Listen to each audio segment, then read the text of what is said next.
Episode 13. Untuk pertama kalinya, aku tidak menunggumu lagi. Hari itu, Saka sengaja datang ke kantor Alea tanpa memberi kabar, tanpa alasan jelas. Ia hanya ingin melihat Alea. Entah kenapa, sejak beberapa hari ini, ia merasa kehilangan sesuatu yang tidak bisa ia jelaskan.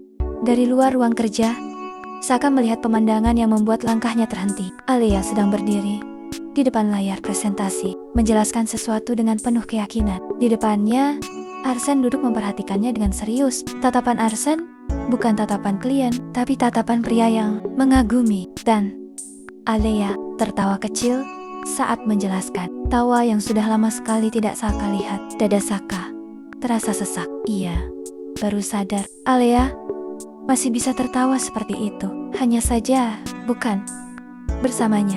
Setelah selesai, Alea kaget melihat Saka di depan pintu. Kamu kok di sini? Saka tersenyum. Dipaksakan. Aku kangen. Alea tersenyum sopan. Oh, begitu. Hanya itu.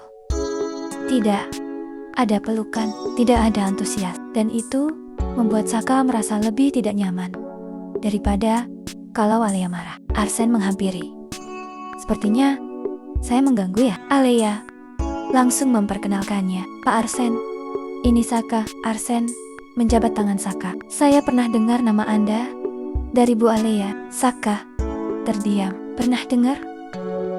Alea tidak pernah lagi bercerita tentang Saka akhir-akhir ini. Mereka bertiga sempat berbicara sebentar. Saka merasa seperti orang luar. Alea berbicara dengan Arsen tentang proyek. Bahasa mereka nyambung, cepat, tajam. Saka hanya berdiri mendengarkan, dan untuk pertama kalinya, ia merasa tidak lagi satu dunia dengan Alea.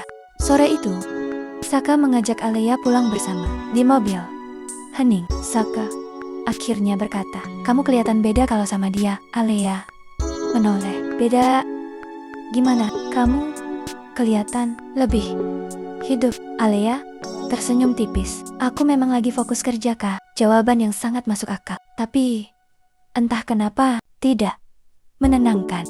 Malamnya, Saka duduk di apartemen Alea. Biasanya, Alea akan sibuk memperhatikannya. Sekarang, Alea sibuk dengan dunianya sendiri. Saka merasa tidak ditunggu, tidak dibutuhkan, tidak dicari. Dan itu jauh lebih menyakitkan daripada dimarahi.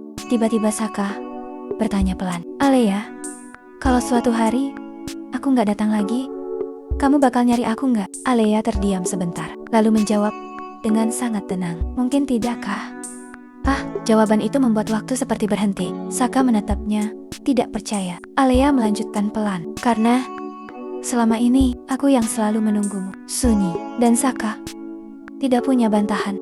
Malam itu, saat Saka pulang, Alea berdiri di depan jendela. Tidak sedih, tidak marah, hanya merasa ringan. Sementara di tempat lain, Saka duduk di mobilnya cukup lama sebelum menyalakan mesin. Dadanya terasa kosong untuk pertama kalinya dalam 2 tahun. Ia merasa benar-benar takut kehilangan Alea. Bukan karena ada pria lain, tapi karena Alea sudah tidak lagi menunggunya.